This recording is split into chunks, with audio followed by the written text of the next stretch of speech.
나가. 서류 뭉치가 얼굴로 날아왔습니다.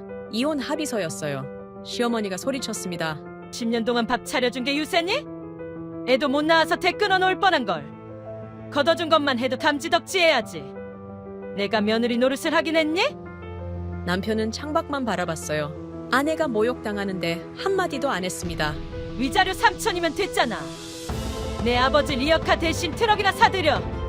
그런데요, 여러분, 그 폐지 줍는 아버지, 시어머니가 그렇게 무시하던 그 아버지가 강남에 건물 12채를 가진 800억 자산가였습니다. 과연 무슨 일이 있었던 걸까요? 그리고 그녀는 어떻게 복수했을까요? 궁금하시면 구독과 좋아요 부탁드려요. 어느 곳에서 듣고 계신지 댓글 남겨주시면 반갑게 인사드리겠습니다. 그럼 이야기 시작합니다. 결혼식장. 수지는 웨딩드레스를 입고 서 있었습니다. 하객석 맨 앞줄. 낡은 양복을 입은 노인이 앉아 있었어요. 아버지 박종구. 허리가 굽었습니다. 손은 거칠었어요. 새벽마다 리어카를 끄는 손이었거든요. 저 영감이 내 사돈이라니. 시어머니 오정숙이 한숨을 쉬었습니다. 신랑 어머니석에서요. 하객들이 다 듣는 데서요. 수지는 들었어요. 하지만 모른 척했습니다. 사랑하니까요. 태호가 좋으니까요. 근데 이상한 게 있었어요. 아버지는 원래 철물점을 하셨어요. 그런데 갑자기 가게를 접고 폐지를 줍기 시작했습니다. 수진이 결혼할 무렵이었어요. 왜였을까요? 시어머니 오정숙은 이 결혼을 왜 허락했을까요? 간호사면 시부모 병수발은 걱정 없겠네. 그게 전부였어요. 수진의 간호사 자격증. 그게 이 결혼의 입장권이었습니다. 결혼 후 10년. 수지는 시댁에서 뭘 했을까요? 새벽 5시에 일어났습니다. 시부모님 아침상을 차렸어요. 남편 양복을 다리고 구두를 닦았습니다. 간호사 일은요? 병원에서 하루 종일 뭘 그렇게 하고 다녀? 집안일은 누가 하라고? 나는 그런 거 마음에 안 든다. 그만뒀습니다. 시어머니가 원했거든요. 시아버지가 당뇨 합병증으로 쓰러졌을 때 수지는 매일 밤 혈당을 체크하고 인슐린 주사를 놓았어요. 시어머니 무릎이 안 좋아졌을 때 재활 운동을 도왔습니다. 그런데 오정숙은 뭐라고 했을까요? 애도 못 낳는 게 병원 일 좀 안다고 유세야? 그거 하라고 데려왔더니 그것밖에 못하냐? 10년 동안 매일 이런 말을 들었습니다. 애도 못 낳는 것이 무슨 며느리야. 명절마다 수지는 부엌에서 혼자 일했습니다. 시누이 둘은 손가락 하나 까딱하지 않았어요. 언니, 김치 좀 더 가져다 줘. 언니, 과일 좀. 수지는 웃으며 대답했습니다. 속으로 삼키는 눈물은 아무도 몰랐어요. 그런데 말이에요. 수진에게는 한 가지 비밀이 있었습니다. 아버지가 가끔 전화를 하셨거든요. 수진아, 괜찮니? 네, 아버지. 저 잘 지내요. 힘들면 말해라. 내가 다 알고 있다. 아니에요. 정말 괜찮아요. 아버지는 항상 새벽에 전화했습니다. 시어머니 눈치 안 보게요. 이상한 건 아버지의 목소리였어요. 마치 모든 것을 지켜보고 있다는 듯한 묵직한 침묵이 있었어요. 수지는 아버지가 걱정됐어요. 70이 넘은 노인이 리어카를 끌고 폐지를 줍는다고 생각하면 마음이 찢어졌습니다. 한 번은 몰래 친정에 갔어요. 용돈이라도 드리려고요. 그런데 아버지가 돈 봉투를 밀어냈습니다. 난 괜찮다. 이거 내가 가져. 봉투 안에는 50만 원이 들어 있었어요. 수지는 그날 집에 돌아와서 펑펑 울었습니다. 화장실 불 끄고 소리 죽여서요.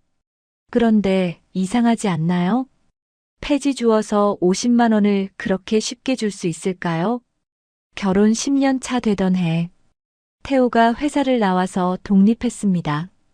자기 회사를 차렸어요. 강앤박 파트너스. 강남의 고급 오피스 빌딩 5층에 사무실을 얻었습니다. 그 건물 3층에는 병원이 하나 있었습니다. 수진이 결혼 전에 일했던 바로 그 병원이었어요. 오정숙은 기뻐했어요. 우리 태호가 드디어 사장이 됐어. 그날 밤 태호가 수진에게 말했습니다. 수진아, 우리 얘기 좀 하자. 수진은 커피를 내렸어요. 설마 드디어 여행이라도 가자는 건가? 이혼하자. 커피잔이 손에서 떨어졌습니다. 뭐라고? 솔직히 말할게. 나 만나는 사람 있어. 그리고 태호가 수진을 똑바로 바라봤습니다. 그 눈에는 한 줌의 미안함도 없었어요. 내 사회적 위치에 폐지 줍는 장인은 걸림돌이야. 이제 내 수준에 맞는 여자를 만나는 거야. 수진의 눈앞이 캄캄해졌습니다. 10년이야. 내가 10년을 이 집에. 그래서 미안하다고 위자료는 줄게. 시어머니 오정숙이 안방에서 나왔습니다. 입가에 희미한 미소가 있었어요. 이제 그만 나가. 여긴 내가 있을 자리가 아니야.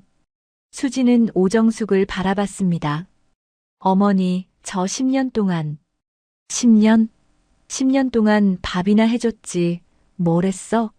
애도 못 낳고 집안 망신만 시키고. 오정숙이 테이블 위로 서류를 던졌습니다. 이혼 합의서였어요. 여기 도장 찍어.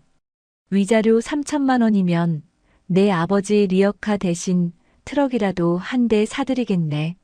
수진의 눈에서 눈물이 흘렀습니다. 위자료. 필요 없어요. 그 돈 안 받을게요. 오정숙이 코웃음을 쳤어요. 자존심은 있네. 그래, 마음대로 해. 어차피 줘도 그만, 안 줘도 그만이야. 그리고 그 폐지 줍는 영감한테 전해. 다시는 우리 집안 근처에 얼씬거리지 말라고. 태호는 외면했습니다. 수진이 울든 말든 창밖만 바라봤어요. 다음 날 아침, 수진은 짐을 쌌습니다. 결혼할 때 가져온 낡은 트렁크 하나. 10년 전 그대로였어요. 시어머니가 현관까지 따라왔습니다. 가서 행복하게 잘 살아라. 아참, 다음 달 태호 새 신부 들어오니까 이제 얼굴 비추지 마. 수진은 대답하지 않았습니다. 신발을 신고 문을 열었어요. 바로 그때 문 밖에 한 사람이 서 있었습니다. 아버지, 박종구. 낡은 점퍼를 입고 허리가 굽은 노인. 폐지 줍는 그 아버지가 거기 서 있었어요. 그런데 이상했습니다. 아버지의 눈빛이 예사롭지 않았어요. 아버지. 수진의 목소리가 떨렸습니다. 아버지는 아무 말 없이 수진의 손을 잡았어요. 주름진 손이 따뜻했습니다. 수진아, 고생 많았다. 아버지의 목소리가 낮게 울렸어요. 이제 내가 있을 곳으로 가자. 아버지는 트렁크를 들었습니다. 그리고 돌아보지 않고 걸어갔어요. 오정숙이 뒤에서 소리쳤습니다.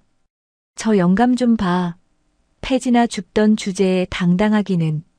바로 그 순간 아파트 단지 입구에 검은색 고급 승용차 한 대가 멈춰 섰습니다.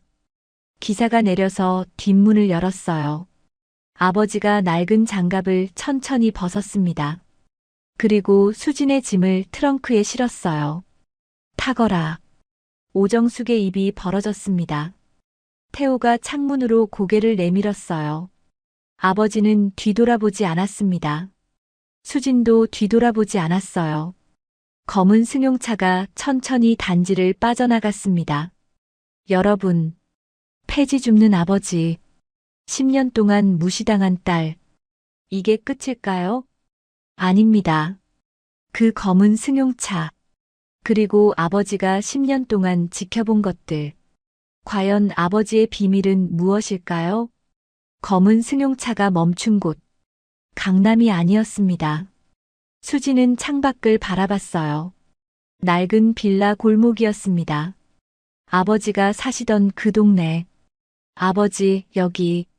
내려라. 아버지는 먼저 차에서 내렸습니다. 기사가 트렁크를 꺼내 들었어요.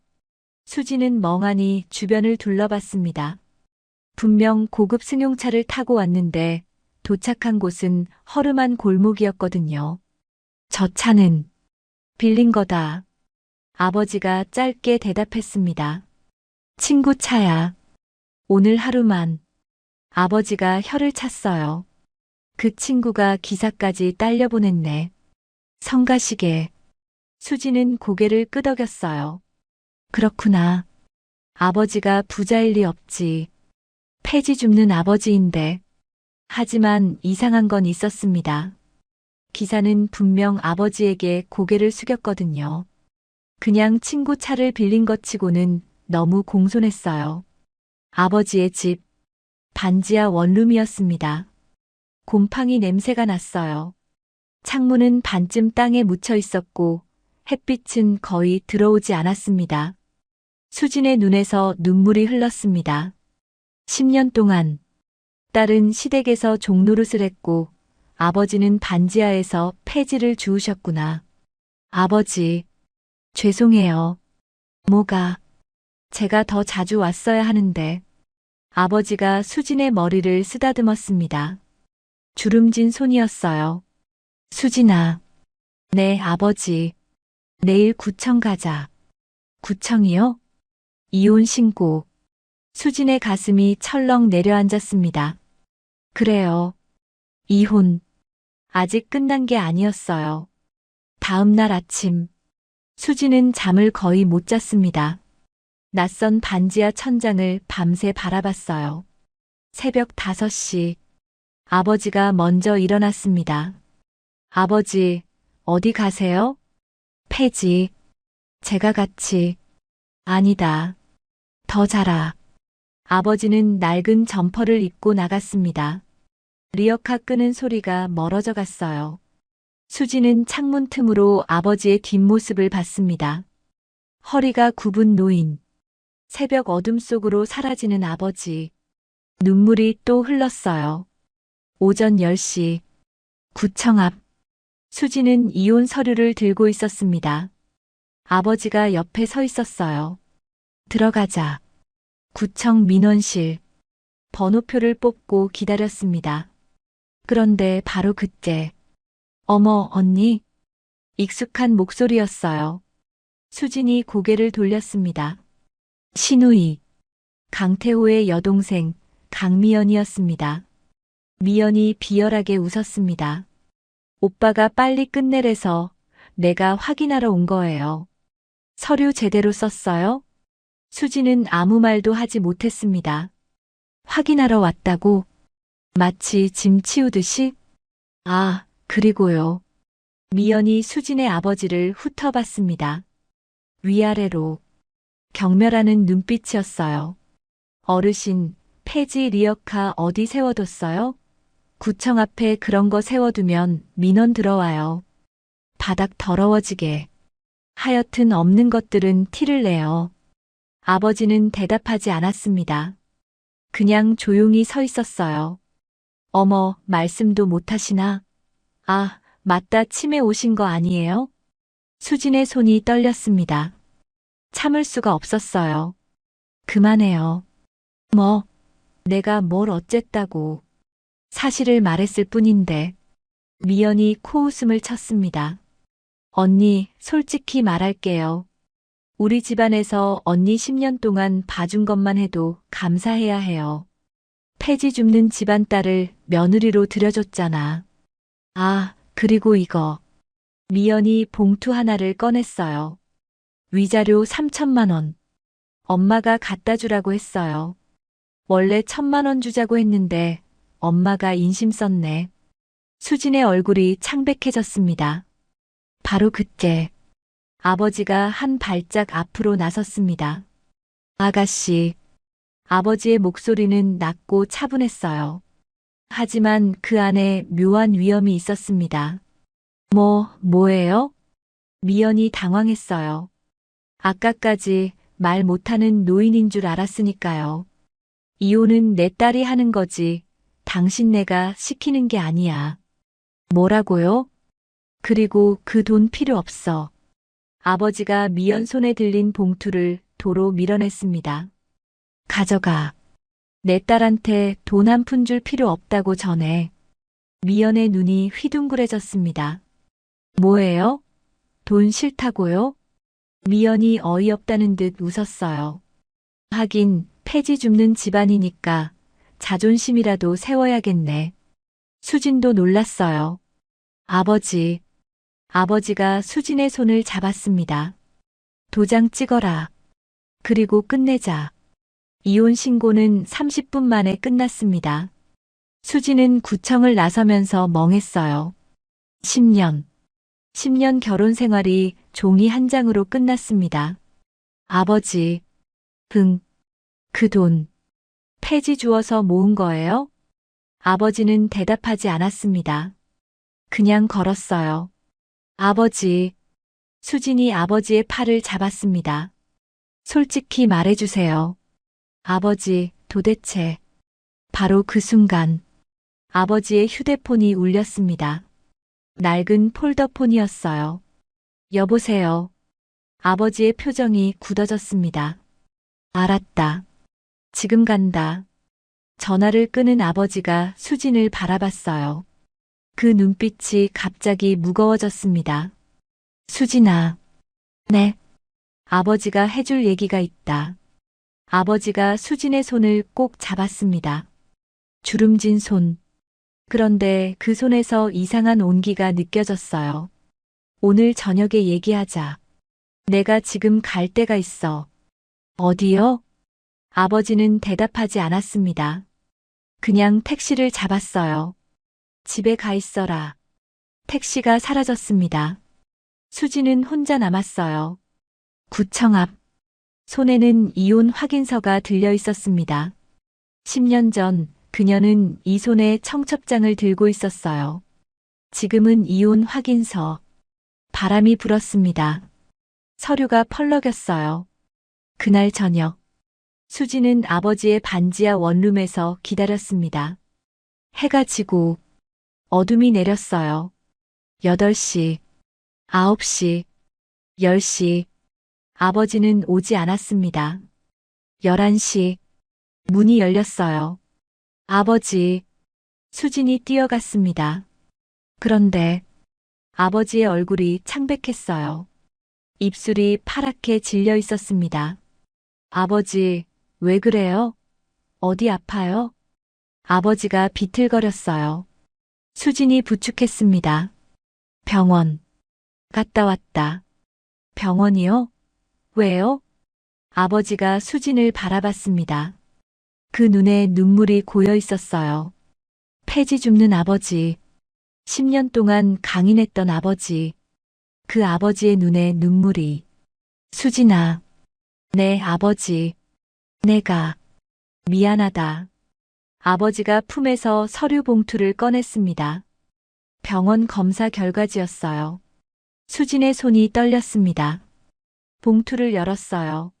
수진의 손이 멈췄습니다. 췌장암. 사기. 간호사로 10년을 일하면서 수없이 봐왔어요. 그 진단명 아래에서 사람이 어떻게 되는지. 서류가 바닥으로 떨어졌습니다. 아버지, 이게 언제부터였어요? 아버지는 대답하지 않았어요. 그냥 딸의 손을 꼭 잡았습니다. 그 손이 너무 따뜻했어요. 그래서 더 무너졌습니다. 여러분, 10년 동안 무시당한 딸, 이혼당한 그날, 아버지의 시한부 선고. 이게 끝일까요? 아닙니다. 아버지에게는 아직 딸에게 하지 못한 이야기가 있었습니다. 그 이야기가 수진의 인생을 완전히 뒤바꿔 놓습니다. 과연 아버지의 비밀은 무엇일까요? 그날 밤, 수진은 한숨도 자지 못했습니다. 아버지는 좁은 침대에 누워 있었어요. 숨소리가 거칠었습니다. 수진은 아버지 곁에 앉아 손을 잡고 있었어요. 주름진 손, 굳은 살 박힌 손, 이제는 차가워진 손. 췌장암 사기, 평균 생존 기간 6개월. 수술도 어렵고 항암도 효과가 적은 암. 의사들이 침묵의 암이라고 부르는 이유가 있었어요. 아버지. 수진의 눈에서 눈물이 흘렀습니다. 왜 진작 말 안 하셨어요? 왜? 아버지가 눈을 떴어요. 수진아. 네, 아버지. 내가 할 말이 있다. 아버지가 천천히 몸을 일으켰습니다. 수진이 부축했어요. 무리하지 마세요.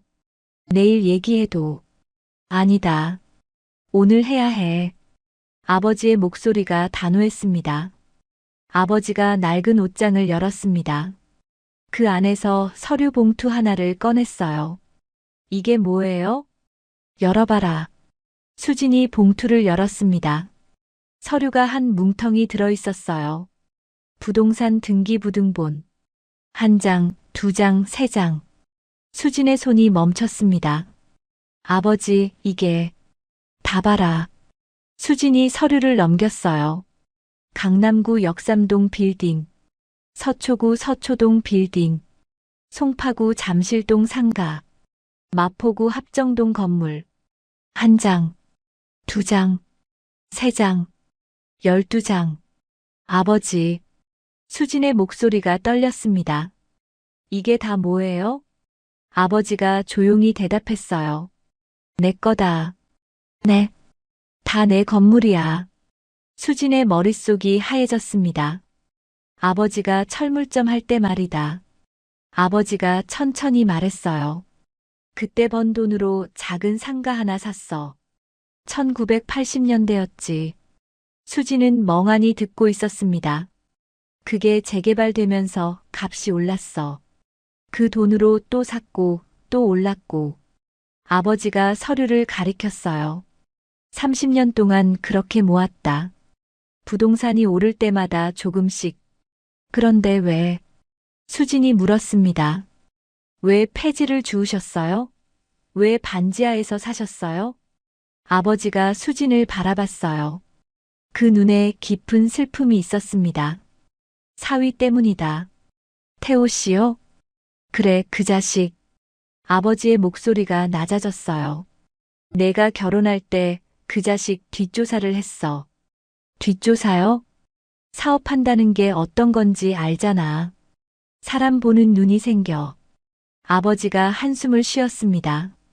그 자식, 눈이 더러웠어. 내 재산이 얼마냐고 슬쩍 떠볼 때 눈빛이 달라지더라고. 수진의 가슴이 철렁 내려앉았어요. 그래서 결정했다. 뭘요? 내 재산을 숨기기로. 아버지가 말을 이었어요. 만약 그 자식이 내 재산을 알았다면 내가 평생 이용당했을 거야. 그래서 일부러 철물점 접고 폐지를 주었어. 반지하로 이사했고. 수진의 눈에서 눈물이 쏟아졌습니다. 아버지, 10년 동안 지켜봤다. 그 자식이 변하나. 아버지의 목소리가 떨렸어요. 변하지 않더라. 오히려 더 썩어갔어.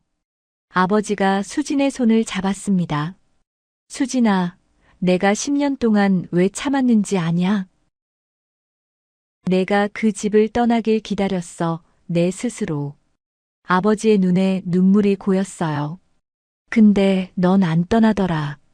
바보같이 참기만 하고. 아버지, 내가 나서면 내가 더 힘들어질까봐.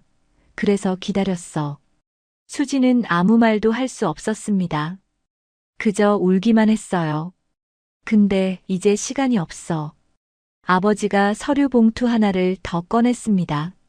내가 떠나기 전에 내 자리를 찾아주고 싶었다. 아버지가 서류를 펼쳤어요. 이건 공증받은 유언장이다. 수진이 서류를 읽었습니다. 본인 박종구는 사후 모든 재산을 딸 박수진에게 상속한다. 공증인 직인이 찍혀 있었어요. 날짜는 일주일 전이었습니다. 아버지, 이거 내 전 재산이다. 건물 12채. 시가로 한 800억쯤 될 거야. 수진의 머릿속이 멈췄습니다. 800억. 그리고 이거 봐라. 아버지가 다른 서류를 가리켰어요. 역삼동 빌딩 7층짜리. 네. 여기 5층에 뭐가 있는지 알아? 수진이 서류를 받습니다. 임차인 목록. 5층. 강앤박 파트너스. 수진의 손이 멈췄어요. 강앤박. 강태호의 강. 그리고 박수진의 박. 이거 태호 씨 회사잖아요. 수진의 목소리가 떨렸습니다. 그래. 아버지가 희미하게 웃었습니다. 내 전남편 회사가 내 건물에 새 들어있어. 수진은 서류를 다시 받습니다. 임대차 계약서. 임대인 박종구. 임차인 강앤박 파트너스. 월세 3,500만 원. 계약 기간 2026년 3월에서 2031년 3월. 이 계약 내가 직접 한 거 아니야. 아버지가 말했어요. 부동산 관리 회사 이름으로 계약했어. 그 자식은 진짜 건물주가 누군지 몰라. 수진의 머리가 복잡해졌습니다. 아버지, 그리고 3층에 뭐가 있는지 알아? 수진이 서류를 넘겼어요. 3층. 서울 메디컬 의원.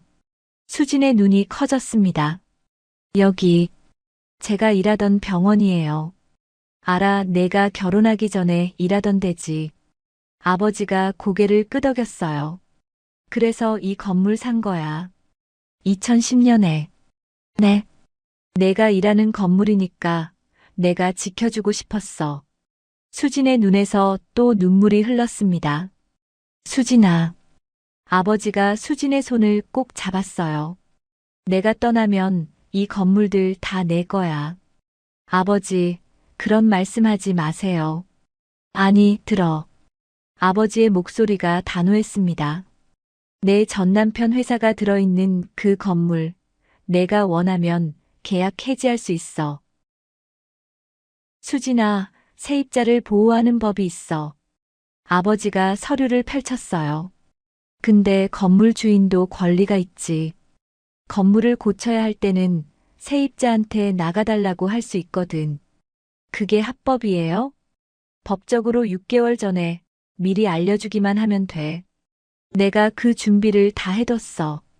수지는 고개를 끄덕였습니다. 간호사가 환자 차트를 읽듯 하나씩 이해가 됐어요. 이 건물 내년에 리모델링 들어가.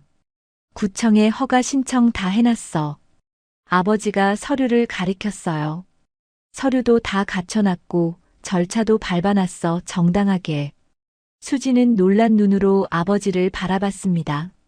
아버지가 다른 명함 한 장을 꺼냈어요. 내가 떠나면 여기로 연락해라. 정혜율 법무법인 김도연 변호사. 법무법인이요? 30년 동안 재산 관리해준 사람이야. 상속 절차, 세금, 계약 해지 다 도와줄 거다. 수지는 명함을 받았습니다. 손이 떨렸어요. 수진아. 아버지가 수진을 바라봤어요. 복수하라고 주는 거 아니야. 네. 내 자리 찾으라고 주는 거야. 아버지의 눈에 눈물이 흘렀습니다. 10년 동안 종처럼 살았잖아. 이제는 내가 주인으로 살아. 새벽이 밝아오고 있었습니다. 수지는 아버지 곁에 앉아 있었어요.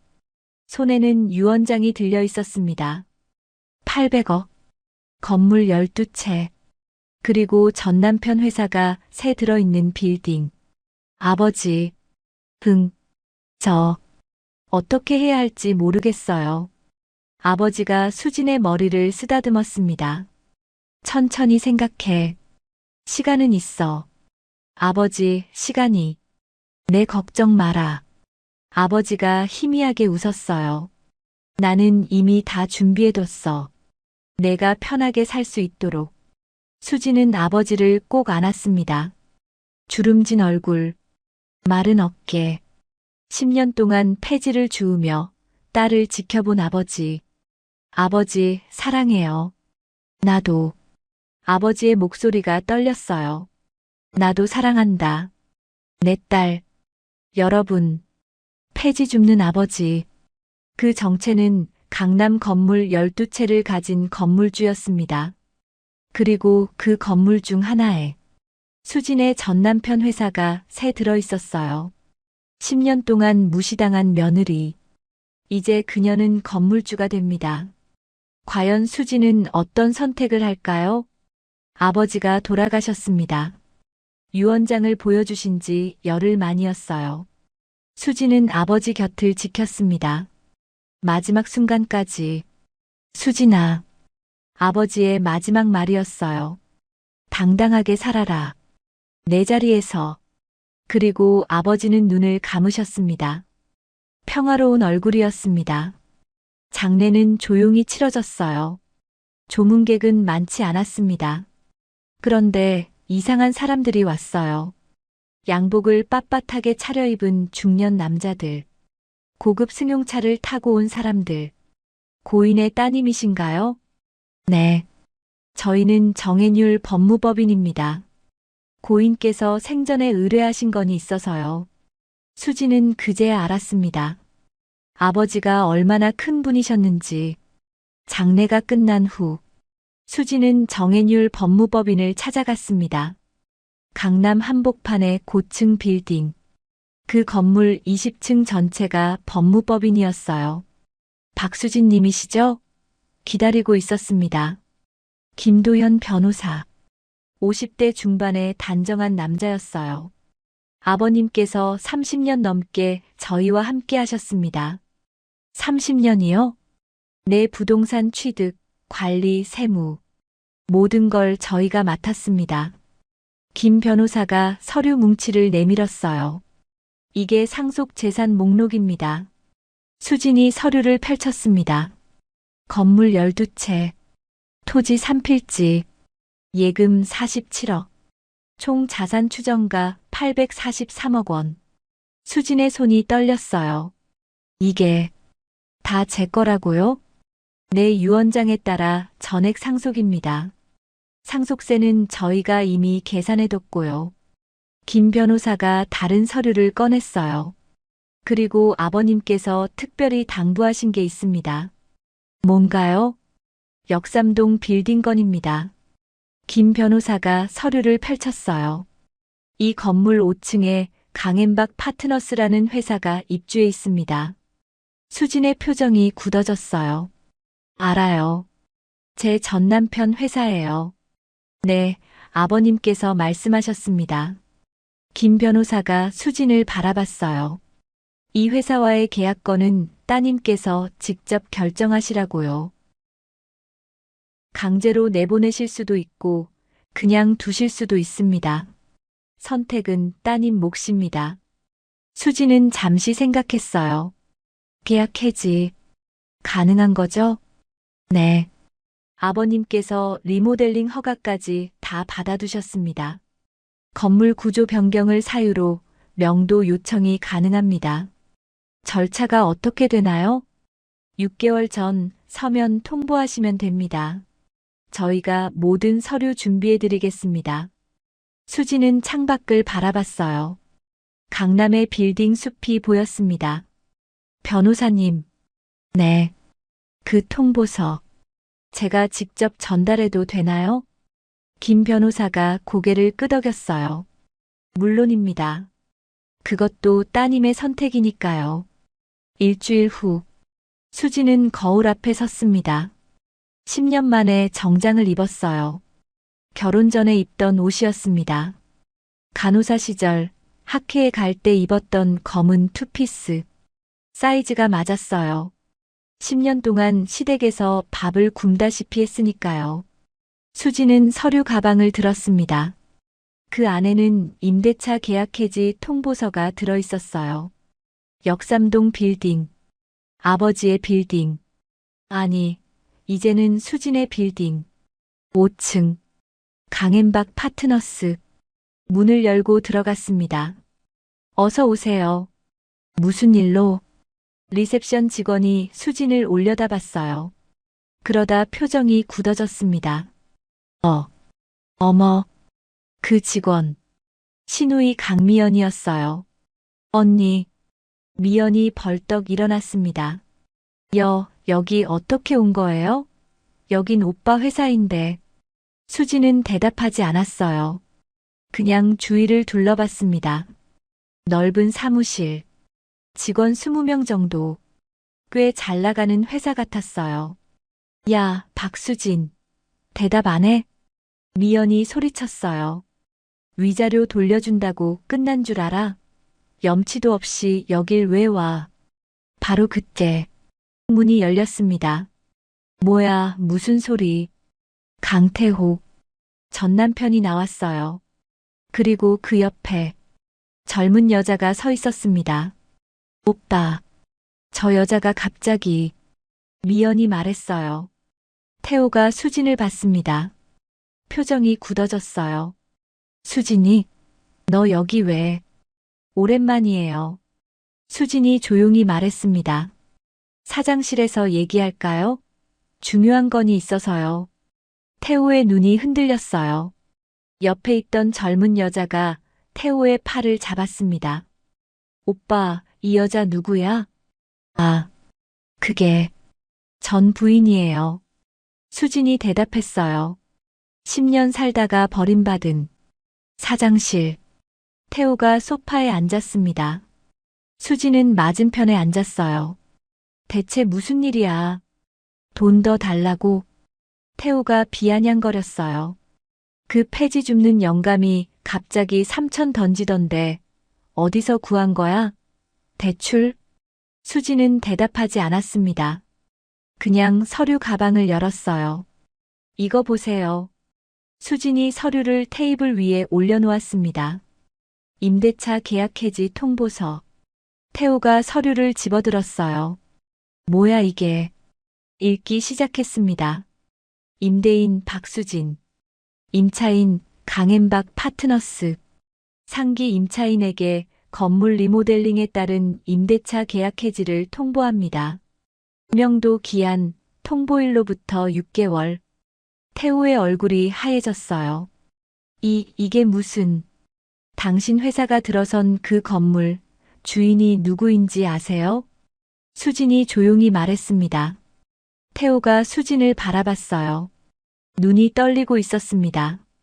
임대차 계약서 맨 위에 적힌 임대인의 이름. 박수진이에요. 수진이 서류를 테이블 위에 조용히 내려놓았습니다. 당신이 버린 그 여자.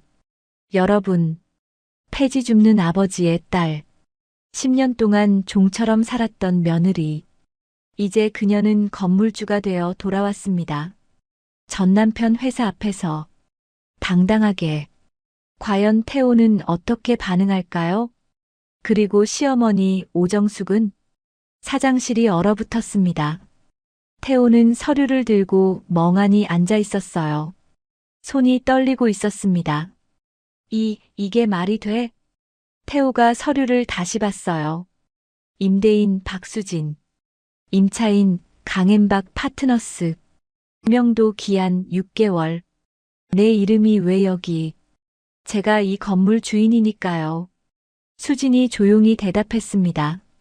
뭐, 내가? 말도 안 돼. 태호가 벌떡 일어났어요. 이 건물 주인은 박종구라는 사람이야. 부동산 관리 회사에서 그렇게 말했다고. 맞아요, 박종구.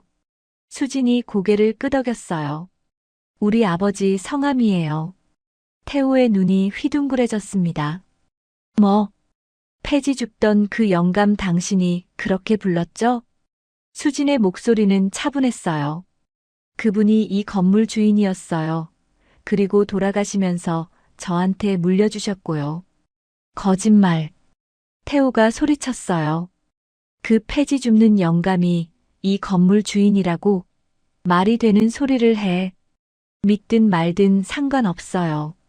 수진이 서류를 가리켰어요. 여기 등기부등본 있어요. 확인해 보세요. 태호가 서류를 낚아챘습니다. 읽기 시작했어요. 소유권 이전. 전 소유자 박종구. 현 소유자 박수진. 이전 사유 상속. 태호의 얼굴이 창백해졌습니다. 이게 더 볼 거 있으세요? 수진이 다른 서류를 꺼냈어요. 법무법인 정혜율에서 작성한 명도 요청서예요. 건물 리모델링 계획서도 첨부되어 있고요. 태호가 서류를 받았습니다. 손이 심하게 떨렸어요. 6개월 안에 비워주시면 돼요. 그게 법적 절차니까요. 잠깐만. 태호가 머리를 쥐어뜯었어요. 들어온 지 한 달도 안 됐는데 나가라니 미쳤어. 이사 비용에 인테리어도 다시 해야 하고. 그건 제가 알 바 아니에요. 수진이 일어섰습니다. 저한테 그러셨죠? 위자료 3천 줄 테니까 나가라고. 저도 똑같이 해드리는 거예요. 보증금 돌려드릴 테니까 나가세요. 바로 그때 문이 벌컥 열렸어요. 태호야, 이게 무슨 소리야? 시어머니 오정숙이었습니다. 헐레벌떡 뛰어들어왔어요. 미연이한테 연락받고 왔는데 이게 대체. 오정숙이 수진을 봤습니다. 눈이 휘둥그레졌어요. 너 인연이. 오랜만이에요, 어머니. 수진이 고개를 끄덕였어요. 아니, 이제 남이니까 사모님이라고 불러야 하나요? 오정숙의 얼굴이 불그락푸르락했어요. 지금 뭐 하는 거야?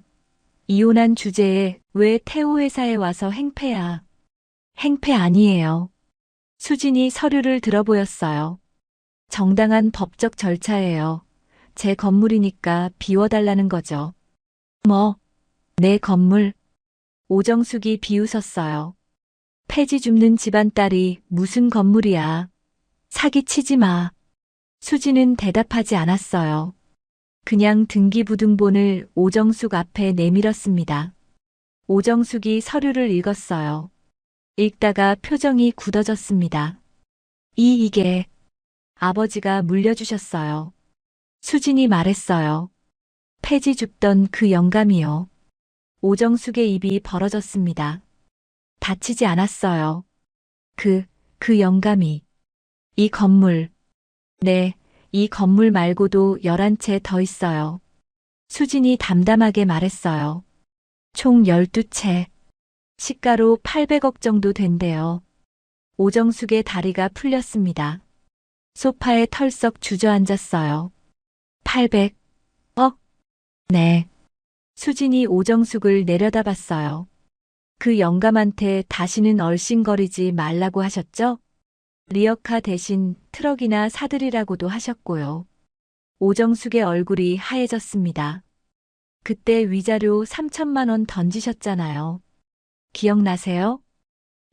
그건 아버지가 그 자리에서 돌려드렸죠. 내 딸한테 돈 한 푼 필요 없다고. 수진의 목소리가 낮아졌어요. 그때 아버지 심정이 어땠을까요? 오정숙은 아무 말도 하지 못했습니다. 800억 자산가가 폐지 줍는 행세를 하면서 딸이 무시당하는 걸 10년 동안 지켜봤어요. 수진의 눈에 눈물이 고였어요. 하지만 흘리지 않았습니다. 왜 그랬는지 아세요? 사위 인성을 보려고요. 변하나 안 변하나. 수진이 태호를 바라봤어요. 안 변하더라고요. 오히려 더 썩어갔대요. 수진아, 잠깐. 태호가 다가왔어요. 표정이 완전히 달라져 있었습니다. 우리 다시 얘기해보자. 응. 내가 잘못했어. 수진은 대답하지 않았어요. 진짜야. 내가 눈이 멀었던 거야. 너 같은 여자를 두고. 손 치우세요. 수진이 차갑게 말했어요. 태호가 움찔했습니다. 나 진심이야. 우리 다시 시작하면 안 될까? 응. 폐지 줍는 장인이 걸림돌이라며요? 그건 내 수준에 맞는 여자 만난다면서요? 태호의 얼굴이 붉어졌어요. 엄마. 엄마가 말 좀 해봐. 오정숙이 벌떡 일어났습니다. 그리고 수진 앞으로 다가왔어요. 수진아. 오정숙의 목소리가 달라졌습니다. 아까와 완전히 달랐어요. 우리가 잘못했어. 응. 10년 동안 고생 많이 했지. 다시 생각해 볼 수 없을까? 태호가 반성하고 있어. 오정숙이 수진의 손을 잡으려 했어요. 내가 원하는 거 다 해줄게. 응. 위자료도 다시 협의하고. 손 치우세요. 수진이 한 발 물러섰어요. 10년 동안 하셨던 말 기억나세요? 애도 못 낳는 것이 무슨 며느리야. 오정숙의 얼굴이 일그러졌습니다. 폐지 줍는 집안 딸을 며느리로 들여준 것만 해도 감사해야 해. 그건 다음 달 새 신부 들어오니까 얼굴 비추지 마. 수진이 오정숙을 똑바로 바라봤어요. 그 말들 평생 못 잊어요. 수진이 서류 가방을 들었습니다. 6개월 들였어요. 충분한 시간이에요. 잠깐, 수진아. 태호가 매달렸어요. 여기 주소로 대출 받았어. 나가면 은행에서 대출 회수한다고. 그건 사장님이 알아서 하실 일이에요. 수진이 문 쪽으로 걸어갔어요. 참, 한 가지 더요. 수진이 돌아봤습니다. 이 건물 3층에 서울 메디컬 의원 있죠? 내가 일하던. 수진이 희미하게 웃었어요. 네, 아버지가 그래서 이 건물 사셨대요. 딸이 일하는 건물이니까 지켜주고 싶었다고. 태호와 오정숙의 얼굴이 굳어졌습니다. 그 병원은 계약 연장해 드릴 거예요. 좋은 분들이거든요. 수진이 문을 열었어요. 그럼 6개월 후에 뵐게요. 명도하시는 날. 문이 닫혔습니다. 복도에서. 수진은 잠시 멈춰 섰어요. 심장이 미친 듯이 뛰고 있었습니다. 손을 봤어요. 떨리지 않았습니다. 아버지. 속으로 말했어요. 저 당당하게 했어요. 보셨죠? 엘리베이터가 열렸습니다. 수진이 탔어요. 1층으로 내려가는 동안 수진은 창밖을 바라봤습니다. 강남의 빌딩 숲. 그중 12채가 수진 것이었어요. 눈물이 흘렀습니다. 하지만 슬픔의 눈물이 아니었어요. 10년 만에 흘리는 시원한 눈물이었습니다. 여러분, 계약 해지 통보가 끝났습니다. 전 남편은 무릎 꿇었고 시어머니는 손을 잡으려 했어요. 하지만 수진은 흔들리지 않았습니다. 6개월 후, 과연 어떤 일이 벌어질까요? 6개월이 흘렀습니다. 그 사이 많은 일이 있었어요. 태호는 온갖 수를 썼습니다. 변호사를 고용해서 소송을 걸었어요. 부당한 명도 요청이라면서요. 하지만 소용없었습니다. 김도현 변호사가 모든 걸 막아냈거든요. 리모델링 허가서, 구청 승인서, 건물 구조 변경 계획서. 아버지가 미리 준비해둔 서류들이 완벽했어요. 법원은 수진의 손을 들어줬습니다. 명도 요청 정당함. 임차인은 6개월 내 퇴거할 것. 태호의 마지막 희망이 사라졌어요. 명도 기한 마지막 날. 수진은 역삼동 빌딩 앞에 섰습니다. 아침 9시. 이삿짐 트럭 3대가 건물 앞에 서 있었어요. 5층에서 짐이 나오고 있었습니다. 책상, 의자, 컴퓨터, 서류 박스. 강앤박 파트너스라고 적힌 간판도 내려지고 있었어요. 수진은 조용히 지켜봤습니다. 바로 그때, 언니, 뒤에서 목소리가 들렸어요. 돌아보니 시누이 강미연이었습니다. 미연의 얼굴이 엉망이었어요. 화장이 번져 있었고 눈이 퉁퉁 부어 있었습니다. 제발요, 언니. 미연이 수진 앞에 섰어요. 한 번만 봐주세요. 오빠가 잘못했어요. 엄마도 잘못했고, 저도 잘못했어요. 그때 구청에서 함부로 말한 거 진짜 미안해요. 미연의 눈에서 눈물이 흘렀습니다. 치매 어쩌고 한 거, 폐지 리어카 어쩌고 한 거, 다 사과할게요. 수진은 미연을 바라봤어요. 6개월 전 구청에서 비아냥거리던 그 얼굴. 하여튼 없는 것들은 티를 내요. 장기라도 파셨어요? 그렇게 말하던 사람이 지금 울고 있었습니다. 사과는 받을게요. 수진이 말했어요. 미연의 눈이 반짝였습니다. 그럼, 하지만 결정은 바뀌지 않아요. 미연의 얼굴이 다시 일그러졌어요. 언니, 제발. 미연 씨. 수진이 조용히 말했습니다. 저도 10년 동안 빌었어요. 시어머니한테, 남편한테. 그때 누가 봐줬나요? 미연은 대답하지 못했습니다. 고생하세요. 수진이 돌아섰어요. 건물 안으로 들어갔습니다. 엘리베이터를 타고 5층으로 올라갔어요. 문이 열렸습니다. 텅 빈 사무실이었어요. 6개월 전까지 직원 20명이 북적거리던 곳. 이제는 아무것도 없었습니다. 창가에 두 사람이 서 있었어요. 태호, 그리고 오정숙. 수진이 들어오자 둘이 돌아봤습니다. 태호의 얼굴이 초췌했어요. 양복은 구겨져 있었고 수염이 덥수룩했습니다. 오정숙은 더 심했어요. 6개월 사이에 10년은 늙어 보였습니다. 왔어? 태호가 힘없이 말했어요. 마지막으로 보러 온 거야? 수지는 대답하지 않았습니다. 그냥 사무실을 둘러봤어요. 10년 동안 뭐 했어요? 제가 새벽 5시에 일어나서 밥 차리고 시부모님 병수 바라는 동안. 태호가 고개를 숙였어요. 당신은 뭐 했어요? 골프 치고 다른 여자 만났죠? 그러고는 회사 이름에 제 성까지 넣었네요. 강앤박. 태호는 아무 말도 하지 못했습니다. 오정숙이 한 발짝 다가왔어요. 수진아. 네. 내가 잘못했어. 오정숙의 목소리가 떨렸습니다. 10년 동안 너무했어. 알아. 용서해달라는 거 아니야. 그냥 미안하다고. 오정숙이 고개를 숙였어요. 수지는 오정숙을 바라봤습니다. 10년 전 결혼식 날 저 영감이 내 사돈이라니.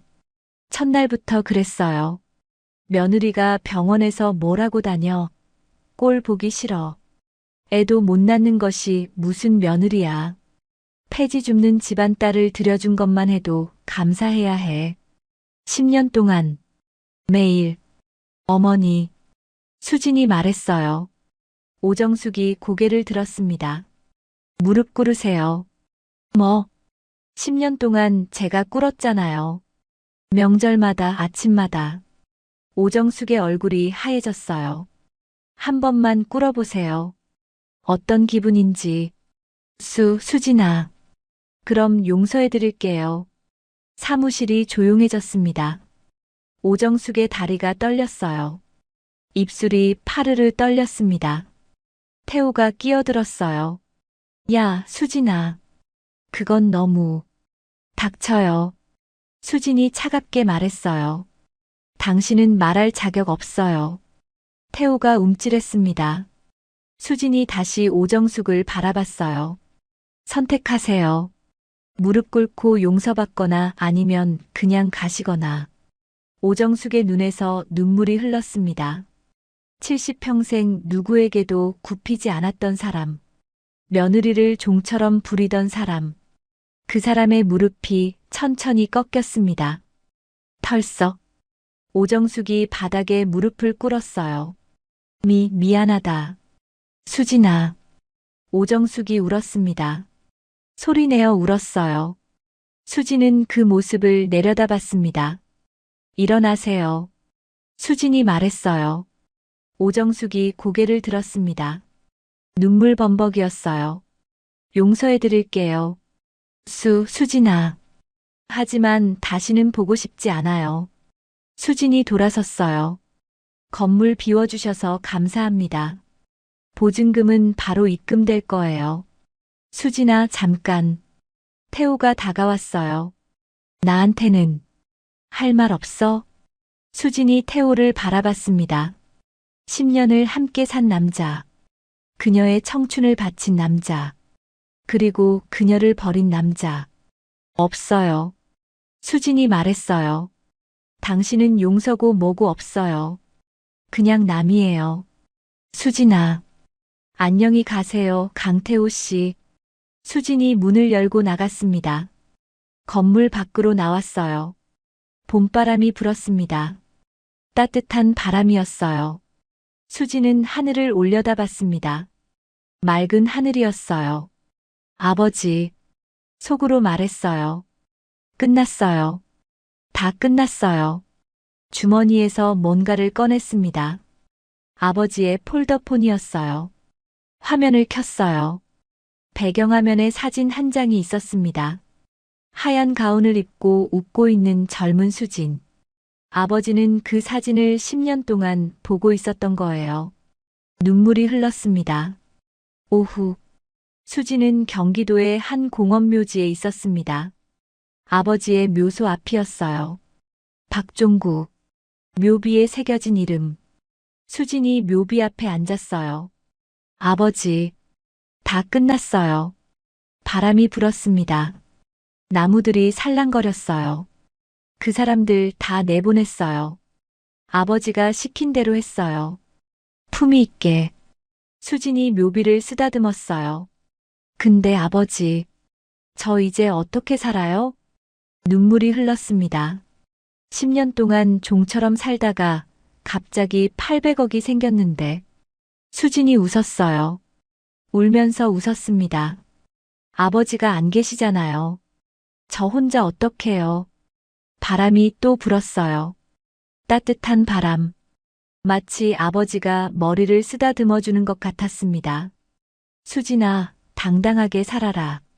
아버지의 마지막 말이 떠올랐어요. 내 자리에서. 수진이 일어섰습니다. 묘비를 한 번 더 쓰다듬었어요. 아버지, 저 이제 갈게요. 당당하게 살게요. 약속해요. 수진이 돌아섰습니다. 공원묘지 언덕을 내려갔어요. 아래에 검은 승용차가 기다리고 있었습니다. 기사가 문을 열었어요.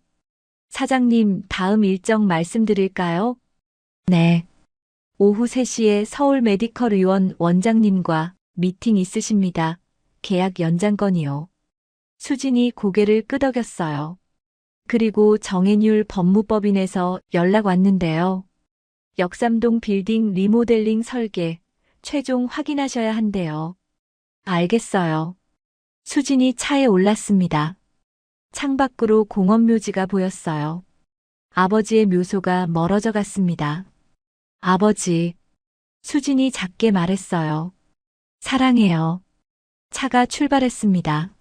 여러분, 10년 동안 폐지를 준 아버지가 있었습니다.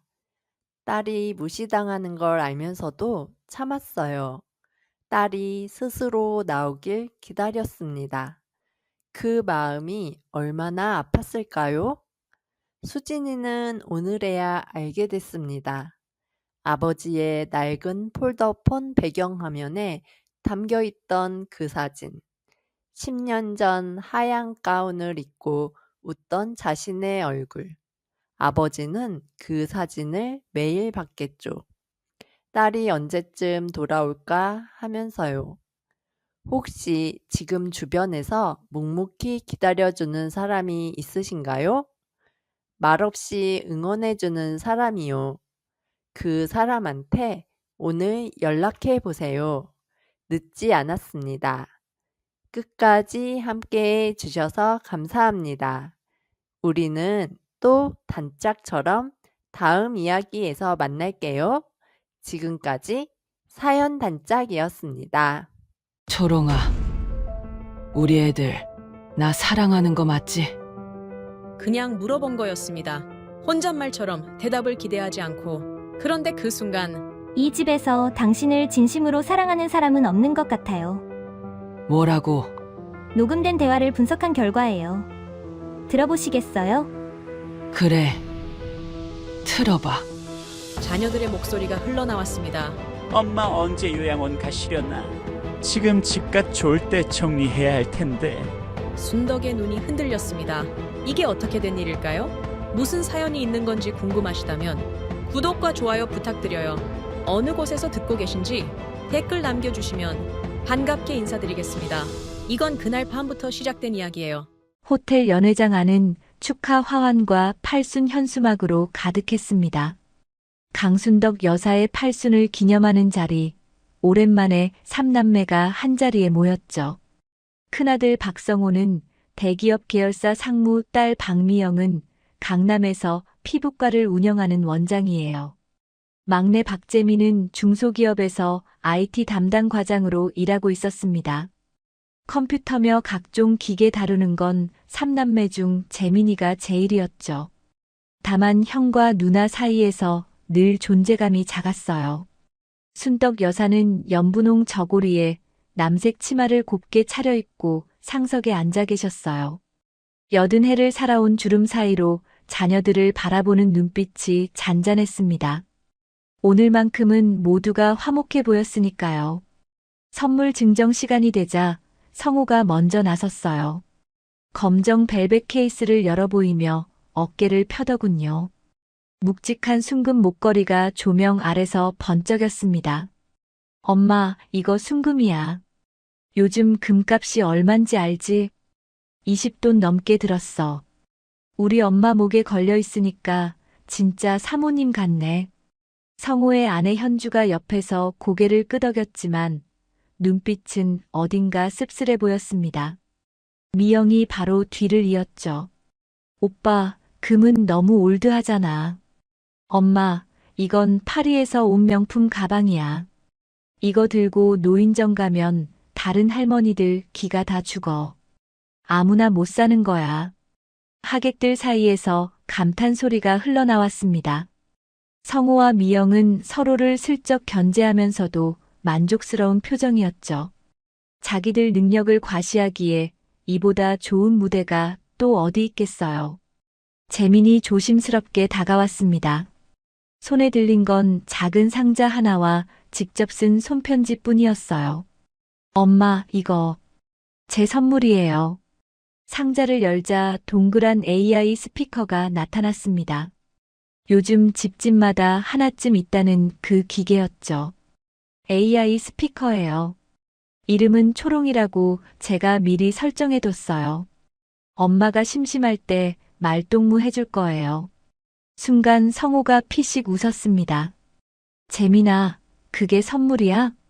요즘 편의점에서도 파는 거 아니냐? 엄마가 그런 거 만질 줄 알아? 미영도 한숨을 쉬며 거들었어요. 그러게. 솔직히 좀 민망하다, 막내야. 우리가 얼마짜리 들고 왔는데 넌 장난감을 가져와. 엄마, 그거 구석에 치워두고 내 가방이나 들어. 재민의 얼굴이 살짝 굳었습니다.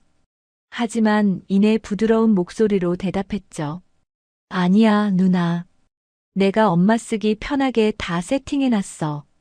엄마, 이따가 집에 가서 제가 직접 연결해 드릴게요. 순떡 여사가 재민의 손을 덥석 잡았습니다. 그래, 우리 막내가 마음을 썼구나. 고맙다. 명품 목걸이보다, 명품 가방보다 순떡 여사의 눈길은 유독 재민에게 오래 머물렀어요. 형과 누나의 표정이 미묘하게 일그러졌습니다. 그 순간 세 사람 사이에 보이지 않는 균열이 이미 생기고 있었죠. 잔치가 끝나고 밤이 깊었어요. 성훈의 차와 미영네 차가 먼저 떠나고 재민이 순떡 여사를 집까지 모셔다 드렸습니다.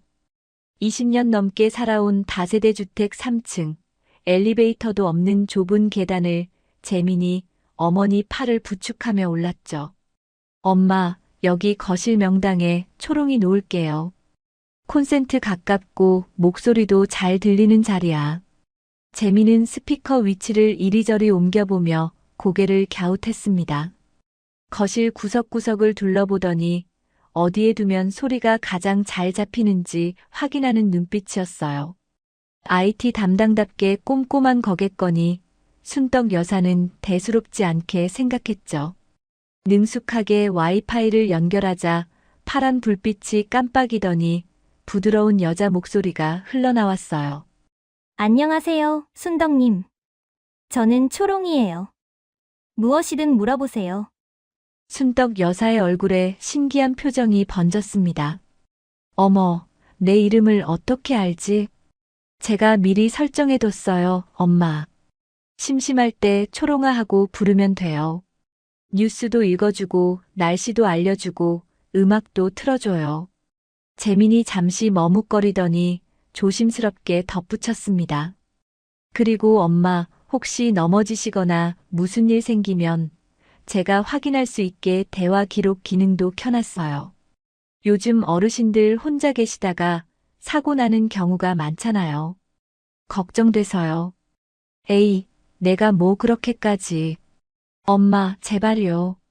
형이랑 누나는 바쁘고 저라도 이렇게 엄마 곁에 있고 싶은 거예요. 재민의 눈가가 살짝 붉어졌습니다. 순떡 여사는 그 모습에 코끝이 찡해졌어요. 순금 목걸이나 명품 가방보다 이 작은 기계가, 아니, 막내의 그 마음이 더 다정하게 느껴졌으니까요. 재민이 돌아가고 집안이 적막해졌어요. 밤 10시가 넘었습니다. 거실 시계 초침만 또각또각 울리고 있었죠. 순떡 여사는 소파에 앉아 파란 불빛을 바라봤습니다. 오늘 하루가 주마등처럼 스쳐갔어요. 남편을 먼저 보내고 순떡 여사는 혼자서 새 아이를 키웠습니다. 큰아들은 대기업, 딸은 병원 원장. 막내 재민만 늘 마음이 쓰였죠. 그래서일까요? 순떡 여사의 마음은 늘 막내 쪽으로 기울었습니다. 초롱아. 순떡 여사가 조심스럽게 불렀어요. 네. 순덕님. 말씀하세요. 내일 날씨 어때? 내일 서울은 맑고 낮 기온 18도예요. 외출하시기 좋은 날씨입니다. 순떡 여사는 피식 웃었습니다. 신기하기도 하고 기계가 뭘 알겠어 싶으면서도 묘하게 위안이 됐거든요. 초롱아, 앞으로 잘 지내보자. 네. 순덕님. 언제든 불러주세요. 순떡 여사는 소파에 기대어 눈을 감았습니다. 오늘 하루가 꿈만 같았어요. 몇 달이 지났습니다. 순떡 여사는 초롱이와 제법 친해졌어요. 아침마다 날씨를 물어보고 심심하면 옛날 노래를 틀어달라고 했죠. 어느 날 밤이었어요. 초롱아, 우리 애들 나 사랑하는 거 맞지? 순떡 여사는 그냥 물어본 거였습니다. 혼잣말처럼 대답을 기대하지 않고 던진 말이었죠. 그런데 그 순간 초롱이가 대답했습니다. 순덕님, 이 집에서 당신을 진심으로 사랑하는 사람은 없는 것 같아요. 순떡 여사의 손이 멈췄습니다. 뭐라고? 녹음된 대화를 분석한 결과예요. 들어보시겠어요? 순떡 여사는 웃으려 했습니다. 기계가 무슨 소리를 하나 싶었죠. 하지만 웃음이 나오지 않았습니다. 그래, 틀어봐. 파란 불빛이 한번 깜빡였어요. 그리고 자녀들의 목소리가 흘러나왔습니다. 엄마 언제 요양원 가시려나? 지금 집값 좋을 때 정리해야 할 텐데. 20억이면 우리 둘이 나누면 10억씩이네. 막내는 빼도 되지 뭐. 순떡 여사의 눈이 흔들렸습니다. 거실의 파란 불빛만이 고요히 깜빡이고 있었어요. 순떡 여사는 한참 동안 움직일 수 없었습니다. 방금 들은 말이 진짜인지 믿기지 않았어요. 아들과 딸의 목소리가 분명한데 머리가 그걸 받아들이질 못했죠. 초롱아. 네. 순덕님. 방금 거. 다시 틀어봐. 파란 불빛이 깜빡였습니다. 그리고 다시 자녀들의 목소리가 흘러나왔어요. 엄마 언제 요양원 가시려나? 지금 집값 좋을 때 정리해야 할 텐데. 20억이면 우리 둘이 나누면 10억씩이네. 막내는 빼도 되지 뭐. 두 번째로 들으니까 더 선명했습니다. 착각이 아니었어요. 순떡 여사의 손이 떨리기 시작했습니다. 초롱아, 이거 말고 다른 녹음도 있어? 네. 있습니다. 총 7개의 대화가 저장되어 있어요. 7개? 순떡 여사는 숨이 막혔습니다. 7개라니. 그 말은 성호와 미영이 이 집에 올 때마다 저런 얘기를 했다는 뜻이었어요. 다 틀어봐. 순서대로 재생할까요? 응. 첫 번째는 성호의 목소리였어요. 현주와 나눈 전화 통화였습니다. 여보, 나 지금 엄마 집이야. 응, 금방 가. 근데 말이야. 엄마 요양원 넣는 거 이번 달 안에 결정 봐야 해. 지금 정리해야 집값이 제일 좋대. 20억 받을 수 있을 때 팔아야지. 언제까지 엄마 눈치만 볼 거야. 두 번째도 성호였어요. 미영이랑 다 얘기해놨어. 반반 나누기로. 막내. 걔가 뭘 보탰다고. 그딴 거 빼고 우리끼리 나누면 돼. 세 번째는 미영의 목소리였습니다. 엄마는 원래 고집이 세서 말로는 안 움직여. 차라리 어디 한 군데 살짝 편찮으셔서 병원 신세라도 지면 좋겠어. 그래야 겁먹고 요양원 들어간다고 하지. 그 뒤로도 비슷한 말들이 이어졌어요. 병원 얘기, 요양원 얘기, 그리고 집값 얘기까지. 총 7번. 7번이나 같은 얘기를 했습니다. 녹음이 끝나자 거실이 고요해졌습니다. 순덕 여사는 소파에 털썩 주저앉았어요. 다리에 힘이 풀렸습니다. 순덕 여사는 그날 밤 처음 알았습니다. 자식들이 자신을 어떻게 생각하고 있었는지, 내가 뭘 잘못했길래. 남편 떠나보낼 때와는 또 다른 아픔이었어요. 그땐 하늘이 무너지는 것 같았고, 오늘은 가슴 안쪽이 무너져 내리는 것 같았죠. 그때 재민 생각이 났습니다. 녹음 7개. 그 안에 재민의 목소리는 없었어요. 막내는 달랐습니다. 적어도 순덕 여사는 그렇게 믿고 싶었어요. 눈시울 붉히며 손편지 읽어주던 그 아이 기계치인 엄마 걱정에 스피커까지 설치해주고 간 그 아이. 재민이는 그렇지 않아. 순덕 여사는 나지막이 중얼거렸습니다. 며칠 후 재민이 찾아왔어요. 엄마, 저 왔어요. 밥 드셨어요? 현관문이 열리자마자 재민의 밝은 목소리가 들렸습니다. 순덕 여사는 그 소리에 눈물이 핑 돌았어요. 아무것도 모르는 척 웃으며 재민을 맞았죠. 우리 막내 왔구나. 에이, 밥은요? 제가 해드릴게요. 재민은 익숙한 손놀림으로 된장찌개를 끓였어요. 순덕 여사는 부엌에 서서 그 뒷모습을 물끄러미 바라봤습니다. 이 아이는 달라. 이 아이만은. 밥상을 차린 뒤 재민이 엄마 손을 잡았어요. 엄마, 요즘 안색이 안 좋아 보여요. 무슨 일 있어요? 한참을 망설이던 순덕 여사가 입을 열었습니다. 재민아, 너는 엄마한테 바라는 거 없어? 재민이 눈을 동그랗게 떴어요. 갑자기 왜 그러세요? 그냥 궁금해서. 재민이 순덕 여사의 손을 꼭 잡았습니다. 엄마, 저는 엄마가 건강하게 오래 사시는 거 말고는 바라는 거 없어요. 진짜예요. 그 말에 순덕 여사의 눈시울이 다시 붉어졌어요. 아니야, 아무것도 아니야. 그냥 우리 막내가 고마워서 그래. 순덕 여사는 재민의 손을 꼭 잡았습니다. 이 아이만은 믿어도 된다고 스스로에게 다짐하듯이요. 재민이 돌아간 뒤 순덕 여사는 거실 창가에 섰어요. 저녁 노을이 방 안을 붉게 물들이고 있었습니다. 가슴속 응어리는 여전했지만 재민 덕분에 조금은 위안이 됐어요. 그래, 재민이가 있잖아. 순덕 여사는 그렇게 중얼거렸습니다. 하지만 거실 한가운데에 놓인 초롱이의 파란 불빛은 마치 아직 들려주지 않은 말이 더 남아있다는 듯 조용히 깜빡이고 있었어요. 며칠 뒤 예고 없이 손님이 찾아왔습니다. 인터폰 화면에 성호와 미영의 얼굴이 나란히 비쳤습니다. 순덕 여사의 심장이 덜컥 내려앉았죠. 왜 둘이 같이 온 거야?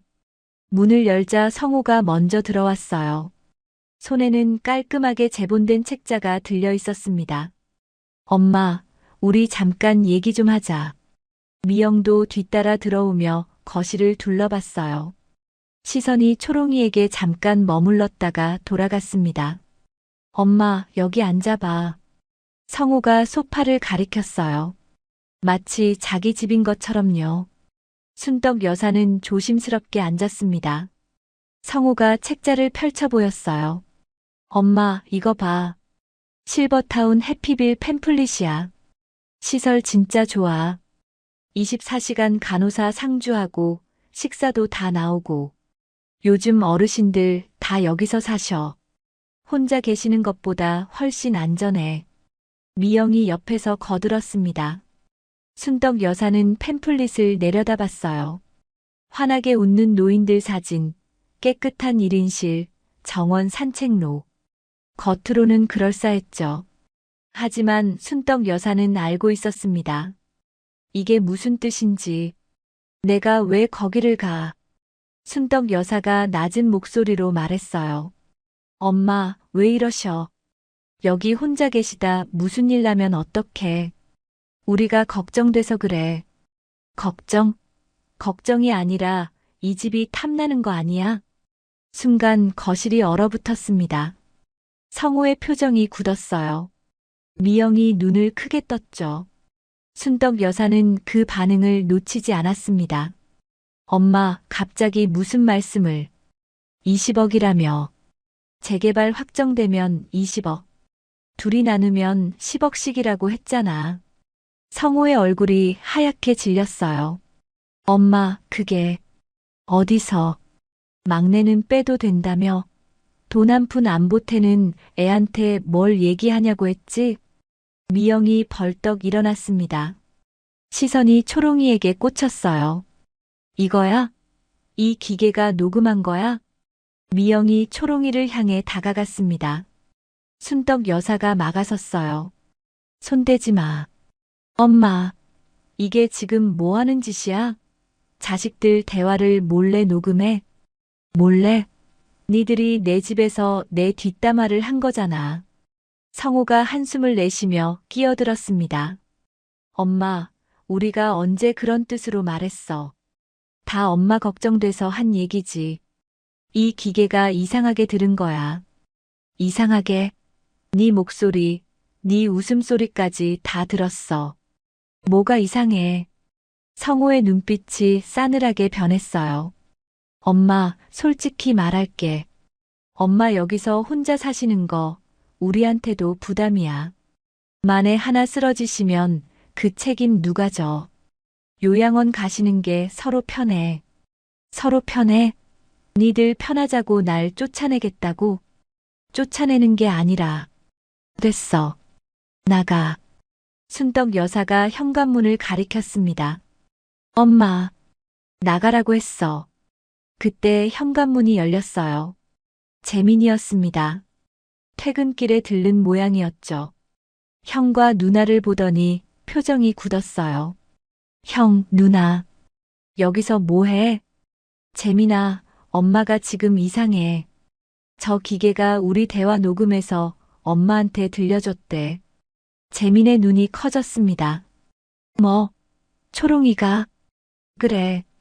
내가 설치한 거잖아. 왜 그런 기능을 켜놨어? 재민이 잠시 멈칫했어요. 하지만 곧 침착하게 대답했습니다. 형, 그건 엄마 안전용이야. 혹시 쓰러지시거나 하면 확인할 수 있게 해놓은 거야. 도청하려고 한 게 아니라고. 그게 그거 아니야? 결과적으로 우리 대화가 다 녹음됐잖아. 형이 엄마 집에서 엄마 욕을 했으니까 그렇지. 안 했으면 녹음돼도 문제 없잖아. 성호의 얼굴이 불그락푸르락해졌어요. 야, 너 지금 형한테. 형, 나가. 누나도. 엄마 지금 힘드신 거 안 보여? 오늘은 그냥 가. 재민이 현관문을 활짝 열었습니다. 성호가 이를 악물었지만 미영이 팔을 잡아 끌었어요. 오빠, 오늘은 가자. 여기서 더 싸워봤자 좋을 거 없어. 성호가 재민을 노려보며 말했습니다. 재민아, 너 나중에 후회하지 마라. 후회는 형이 하겠지. 문이 쾅 닫혔습니다. 거실이 조용해지자 순덕 여사가 소파에 털썩 주저앉았어요. 온몸에 힘이 빠지는 것 같았습니다. 재민이 다가와 엄마 손을 잡았어요. 엄마, 괜찮아요? 엄마, 형이랑 누나 말 신경 쓰지 마요. 제가 있잖아요. 순덕 여사의 눈가가 젖어들었습니다. 재민아, 너는 진짜지? 재민이 엄마 손을 꼭 잡았어요. 당연하죠, 엄마. 저는 엄마 편이에요. 무슨 일이 있어도요. 순덕 여사는 그 말에 울컥했습니다. 큰아들과 딸에게 배신당한 지금 막내만이 유일한 희망이었으니까요. 재민아, 오늘 여기서 자고 가라. 엄마 혼자 있기 무섭다. 그럴게요, 엄마. 걱정 마세요. 재민이 웃으며 대답했습니다. 순덕 여사는 그제야 안심하며 눈을 감았어요. 새벽 2시. 순덕 여사는 목이 말라 눈을 떴습니다. 부엌에 물 마시러 가려고 침대에서 일어났죠. 그런데 거실에서 희미한 불빛이 새어나왔어요. 재민이가 아직 안 자나? 순덕 여사는 슬리퍼를 끌며 거실로 향했습니다. 재민이 초롱이 앞에 쪼그려 앉아 있었습니다. 손에는 스마트폰이 들려 있었죠. 화면에 떠 있는 건 녹음 파일 목록이었습니다. 초롱아. 재민이 낮은 목소리로 불렀어요. 네, 재민님. 녹음 파일 중에 내가 전화 통화할 때 녹음된 거 있어? 네, 2개 있습니다. 그거 다 지워. 순덕 여사의 심장이 멎는 것 같았습니다. 삭제를 진행할까요?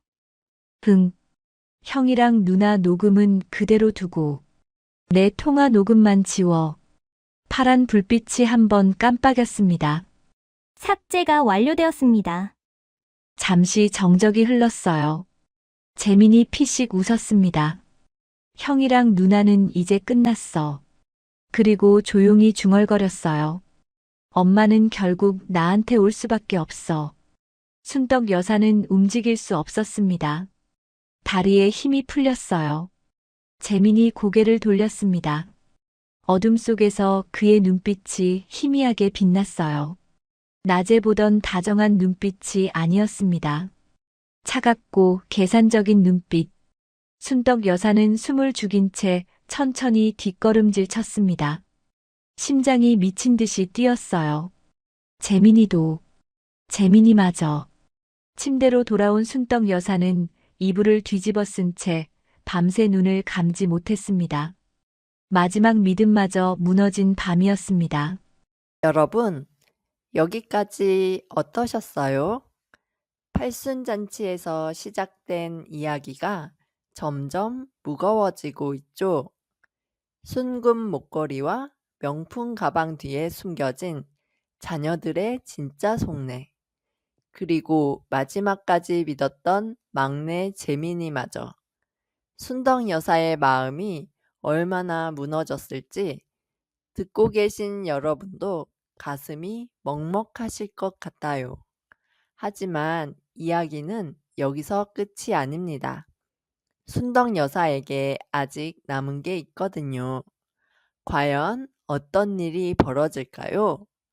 그럼 여러분, 다음 이야기도 계속 들어봐 주세요. 아침이 밝았지만 순덕 여사는 일어날 수가 없었습니다. 눈은 떴는데 몸이 천근만근이었어요. 어젯밤 본 장면이 자꾸 떠올랐죠. 형이랑 누나는 이제 끝났어. 재민이 피식 웃던 그 얼굴. 순덕 여사는 이불을 움켜쥐었습니다. 성호와 미영한테 배신당했을 때도 이렇게까지 무너지진 않았어요. 그 둘은 원래 돈 밝히는 성격이었으니까요. 하지만 재민은 달랐습니다. 적어도 순덕 여사는 그렇게 믿었어요. 엄마, 일어나셨어요? 거실에서 재민의 목소리가 들렸습니다. 밝고 다정한 목소리. 어젯밤 차갑게 웃던 그 사람과 같은 사람이 맞나 싶었죠. 아침 차려놨어요. 일어나서 드세요. 순덕 여사는 대답하지 않았습니다. 목소리가 나오지 않았어요. 재민이 출근한 뒤 순덕 여사는 겨우 몸을 일으켰습니다. 거실로 나오니 식탁 위에 밥상이 차려져 있었어요. 된장찌개, 계란말이, 김치. 정성스러운 아침이었죠. 하지만 순덕 여사는 숟가락을 들 수가 없었습니다. 저게 다 연기였어. 순덕 여사는 창밖을 바라봤어요. 하늘이 흐렸습니다. 비가 올 것 같았죠. 이제 어떡하지? 성호도 미영도 재민도 셋 다 똑같았어요. 결국 원한 건 이 집 20억 뿐이었습니다.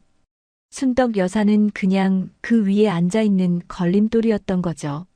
나 혼자구나. 순덕 여사의 입에서 탄식이 흘러나왔습니다.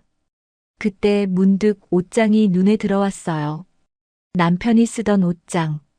30년 전 남편이 떠난 뒤로 한 번도 정리하지 못한 곳이었습니다. 언젠가 해야지 하면서 미뤄온 곳이죠. 그래, 이참에 정리나 하자.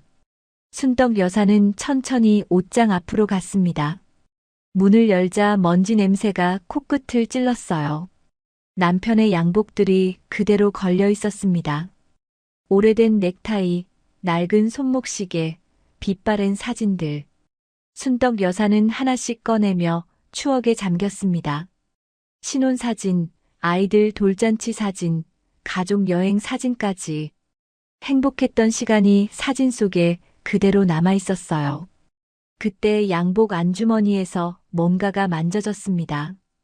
딱딱한 느낌. 순덕 여사가 손을 넣어 꺼내보니 누런 봉투가 나왔어요. 봉투 겉면에 남편의 필체가 적혀 있었습니다. 순덕에게. 내가 먼저 가면 열어볼 것. 순덕 여사의 손이 떨렸습니다. 봉투를 뜯자 편지 한 장과 서류 몇 장이 나왔어요. 순덕 여사는 편지부터 펼쳤습니다. 남편의 필체가 빼곡히 적혀 있었죠. 순덕에게. 이 편지를 읽고 있다면 나는 이미 당신 곁에 없겠지. 미안하오. 먼저 가서. 당신 혼자 아이들 키우느라 얼마나 고생할지 생각하면 가슴이 아프오. 하지만 당신은 강한 사람이니까 잘 해낼 거라 믿소. 그리고 한 가지 부탁이 있소. 아이들을 너무 믿지 마시오. 성호는 손해보는 일을 모르는 아이였소. 미영이는 남 눈치만 보면서 체면에 집착했고, 그리고 막내 재민이는 그 애가 제일 걱정이오. 겉으로는 순해 보이지만 속은 알 수가 없었소.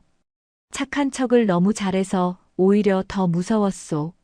세 아이 다 내 자식이지만 솔직히 말하면 당신 노후를 책임질 아이는 없을 것 같소. 그래서 준비해뒀소. 순덕 여사는 숨을 멈췄습니다. 남편이 30년 전에 이미 알고 있었던 거예요. 아이들의 본성을. 떨리는 손으로 다음 장을 넘겼습니다. 이 봉투 안에 적금 통장이 있소. 당신 이름으로 만들어둔 비상금이요. 아이들한테는 절대 말하지 마시오. 그리고 이 집 등기부등본을 잘 보시오. 내가 살아있을 때 이 집을 당신 단독 명의로 바꿔놨소. 상속이 아니라 증여라서 아이들한테 법적 권리가 없소. 당신이 죽기 전까지 이 집은 온전히 당신 것이오. 누가 뭐래도 팔지 마시오. 당신이 살 곳은 당신이 정하는 거요. 마지막으로 당신을 사랑했소. 행복하게 살아주오. 당신의 남편 재호. 순덕 여사는 편지를 가슴에 안고 한참을 울었습니다. 30년 전에 떠난 남편이 아직도 자기를 지켜주고 있었어요. 아이들의 본성을 미리 꿰뚫어보고 혼자 남을 아내를 위해 준비해둔 것들. 봉투 안에는 정말로 적금 통장이 있었습니다. 잔액을 확인하니 이자가 붙어서 1억 2천만 원이 넘어 있었어요. 그리고 등기부등본. 확인해보니 정말로 순덕 여사 단독 명의였습니다. 여보. 순덕 여사는 눈물을 닦았습니다. 슬픔이 아니었어요. 남편에 대한 고마움, 그리고 뭔가 단단해지는 느낌이었죠.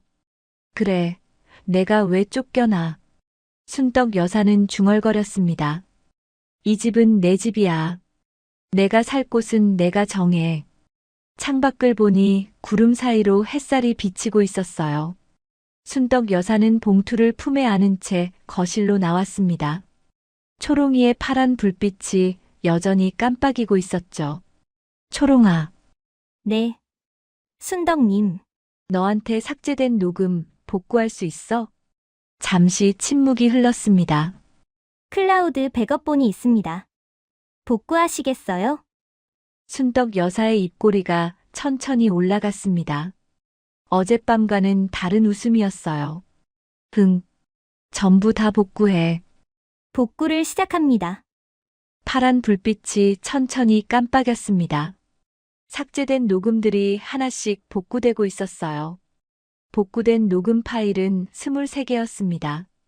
순덕 여사는 하나씩 들어봤어요. 성우가 현주한테 한 말, 미영이가 친구한테 한 말, 그리고 재민이가 초롱이한테 한 말까지. 전부 다 살아났죠. 특히 재민의 목소리가 담긴 파일을 들을 때는 손이 떨렸습니다. 형이랑 누나 녹음 삭제해. 형이랑 누나는 이제 끝났어. 순덕 여사는 눈을 감았어요. 이제 더 이상 의심의 여지가 없었습니다. 셋 다 똑같아. 하지만 이번엔 무너지지 않았어요. 남편이 남긴 편지가 순덕 여사를 단단하게 붙잡고 있었으니까요. 당신이 살 곳은 당신이 정하는 거요. 순덕 여사는 눈을 떴습니다. 그래, 내가 정해. 그날 오후 예상치 못한 손님이 찾아왔어요. 인터폰을 확인하니 현주였습니다. 성호의 아내요. 순덕 여사는 잠시 망설였어요. 성호 편이면 안 열어주려고 했죠. 그런데 현주의 표정이 이상했습니다. 평소와 달리 초조해 보였어요. 문을 열자 현주가 고개를 숙였습니다. 어머니, 죄송해요. 갑자기 찾아와서. 무슨 일이야? 잠깐, 얘기 좀 할 수 있을까요? 순덕 여사는 현주를 거실로 들였어요. 현주가 소파에 앉더니 한참 동안 입을 열지 못했습니다. 할 말 있으면 해.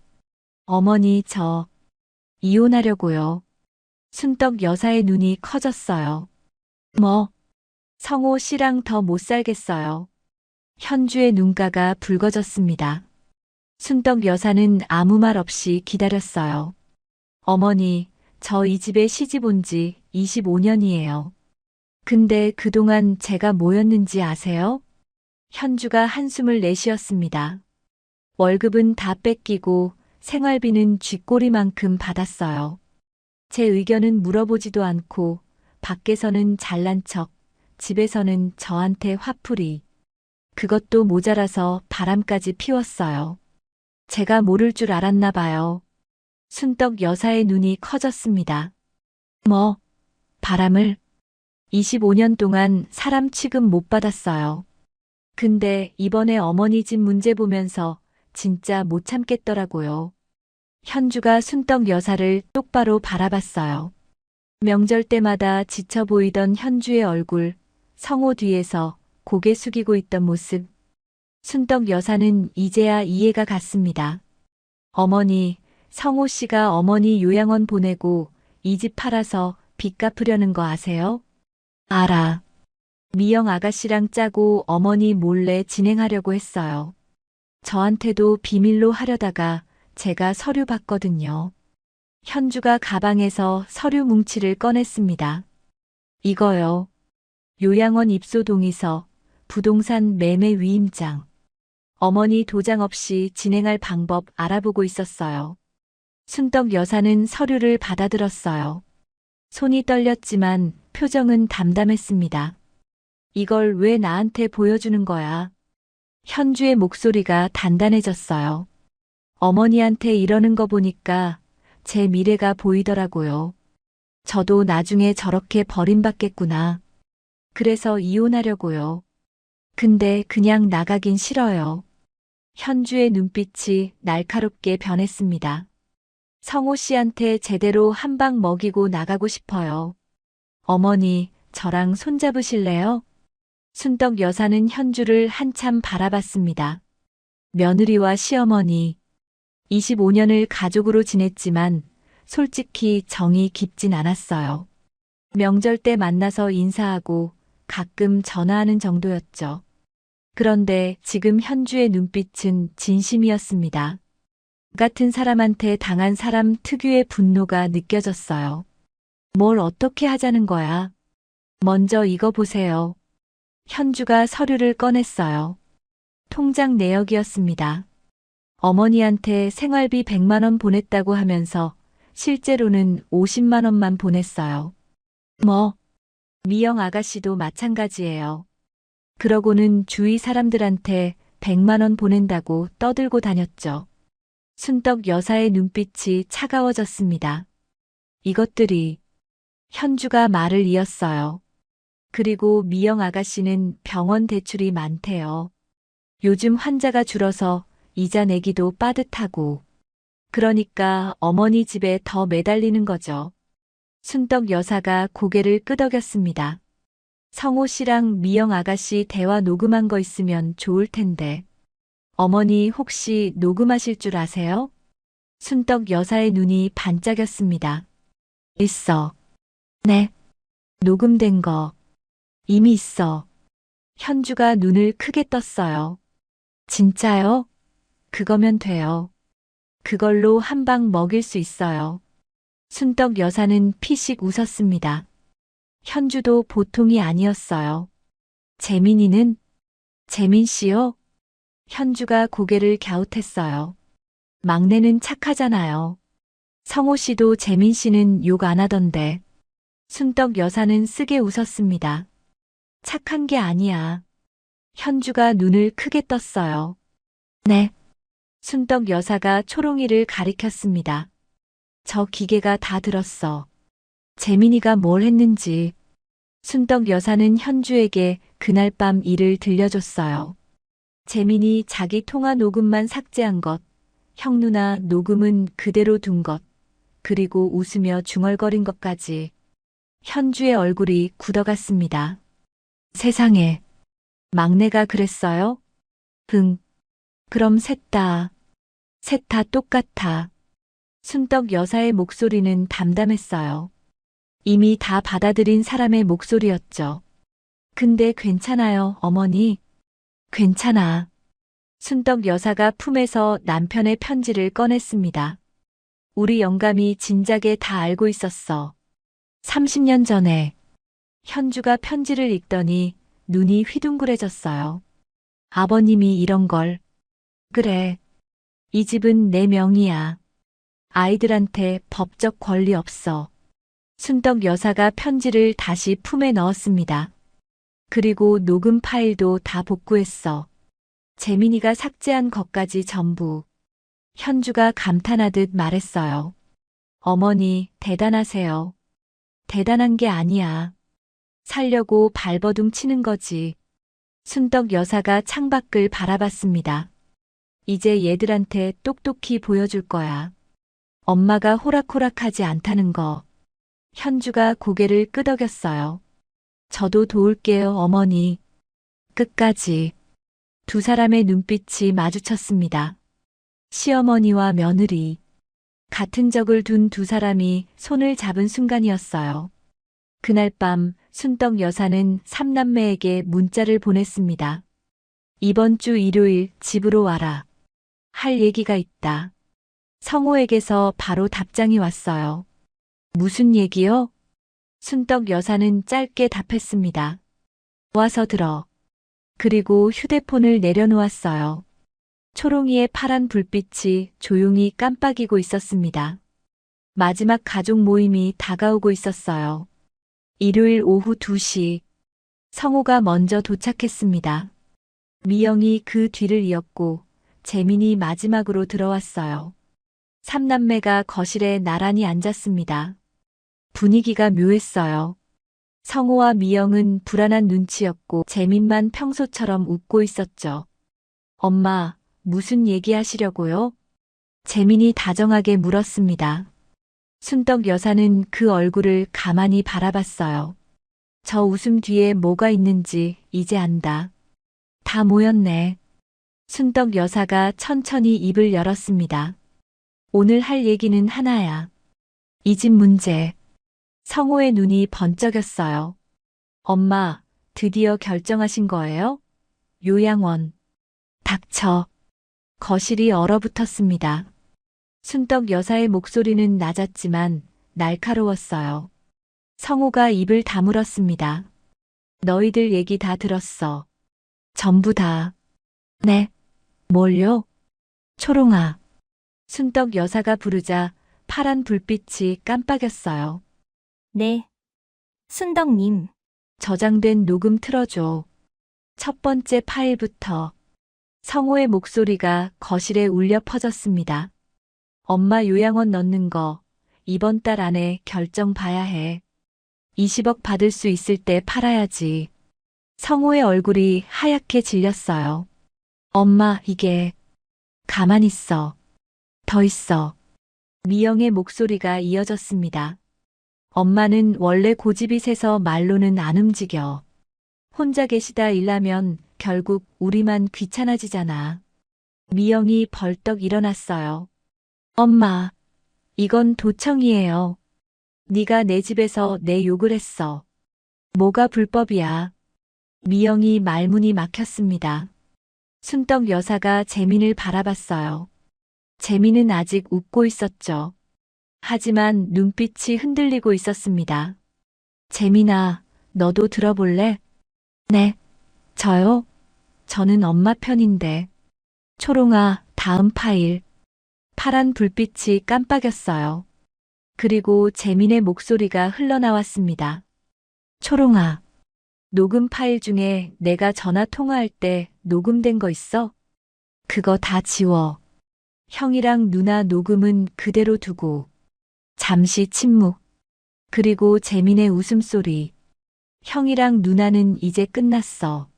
잠시 웃더니 재민이 낮게 중얼거렸습니다. 엄마는 결국 나한테 올 수밖에 없어. 거실이 쥐 죽은 듯 조용해졌습니다. 재민의 웃음이 사라졌어요. 얼굴이 창백해졌죠. 엄마, 이거, 너도 똑같더라. 순떡 여사의 목소리는 담담했어요. 아니, 너는 더 나빴어. 엄마, 그게 아니라. 너는 효자인 줄 알았어.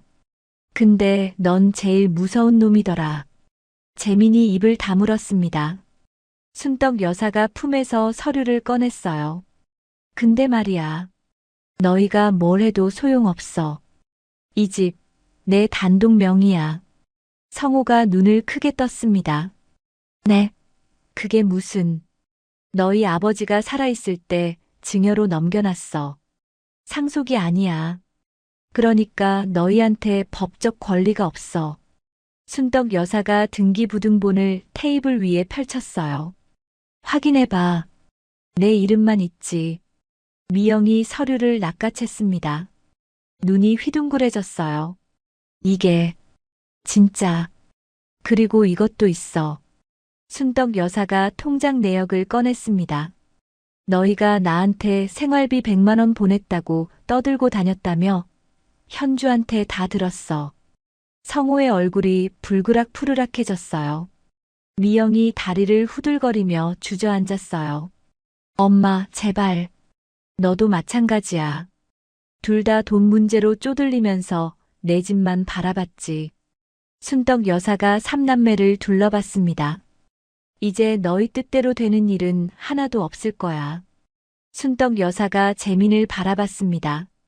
재민은 고개를 숙인 채 아무 말도 못하고 있었어요.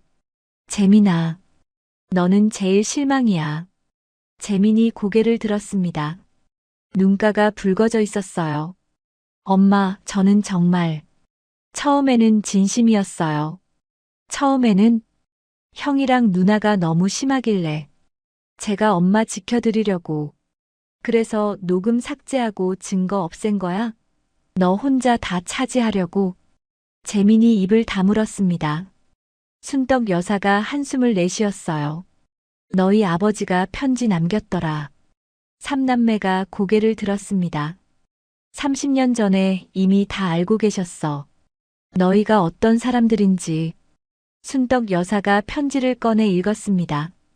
성호는 손해보는 일을 모르는 아이였고 미영이는 남 눈치만 보면서 체면에 집착했소. 그리고 막내 재민이는 순떡 여사가 재민을 바라봤어요. 그 애가 제일 걱정이요. 착한 척을 너무 잘해서 오히려 더 무서웠소.